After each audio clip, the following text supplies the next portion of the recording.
welcome to Medical Dialogues, your daily dose of health and medical news. I'm Mr. Zaman and here's what I bring to you all from the world of medicine. A breakthrough in search for tinnitus cure. After 20 years searching for a cure for tinnitus, researchers at the University of Auckland are excited by encouraging results from a clinical trial of a mobile phone-based therapy. The study randomized 61 patients to one of the two treatments, the prototype of the new digital polytherapeutic or a popular self-help app producing white noise. On average, the group with the polytherapeutic showed clinically significant improvements at 12 weeks, while the other group did not. The results have just been published in Frontiers in Neurology. This is more significant than some of our earlier work and is likely to have a direct impact on future treatment of tinnitus, Associate Professor in Audiology Grant Searchfield said. Key to the new treatment is an initial assessment by an audiologist who develops the personalized treatment plan, combining a range of digital tools based on the individual's experience of tinnitus. Earlier trials have found white noise, goal-based counseling, goal-oriented games, and other technology-based therapies are effective for some people some of the time, said Dr. Searchfield.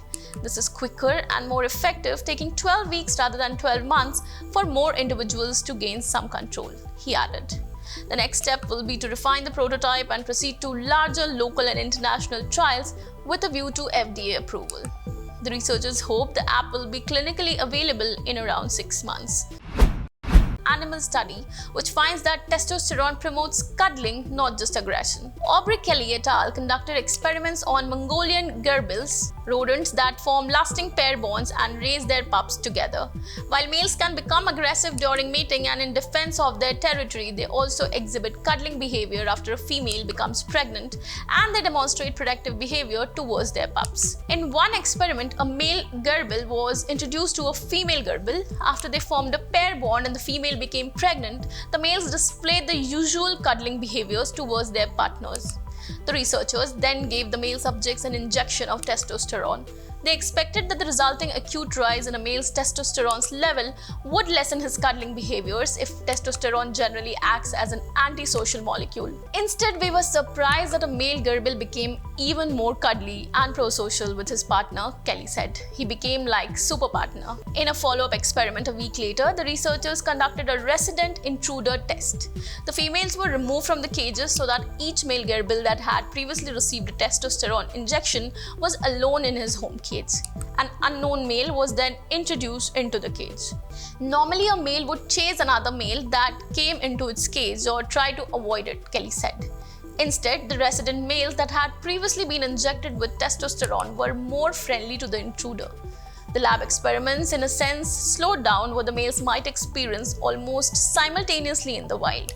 In their natural habitat, Kelly explained, mating with a partner elevates testosterone, which primes them to act cuddly in the moment and in the near future while living with their partner, even if the testosterone levels decline. The current study also looked at how testosterone and oxytocin interact biologically. The results showed that the male subjects receiving injections of testosterone exhibited more oxytocin activity in their brains during interactions with a partner compared to males that did not receive the injections. Powerful new antibody that neutralizes all known SARS CoV-2 variants. A new broadly neutralizing antibody developed at Boston Children's Hospital could potentially improve our ability to defend against future variants. In tests, it neutralized all currently known SARS CoV-2 variants of concern, including all Omicron variants.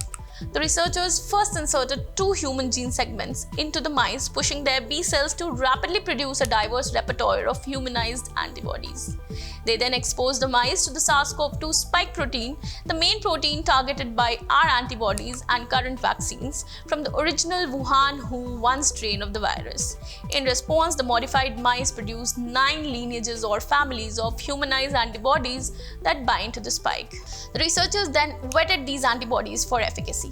Antibodies in 3 of the 9 lineages were potent neutralizers of the original Wuhan Hu-1 virus. In particular, the SP177 antibody and other members of its lineage showed very broad activity, neutralizing alpha, beta, gamma, delta, and all previous and current Omicron strains. SP177 binds the spike protein at a site that so far has not been mutated in any SARS CoV-2 variant, broadly neutralizing current variants by a novel mechanism, the researchers noted.